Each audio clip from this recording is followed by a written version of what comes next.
Niwe udakoza isoni.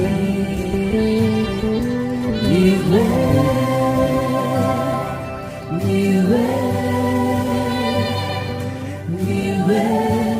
udakoza isoni. Twongere rimwe.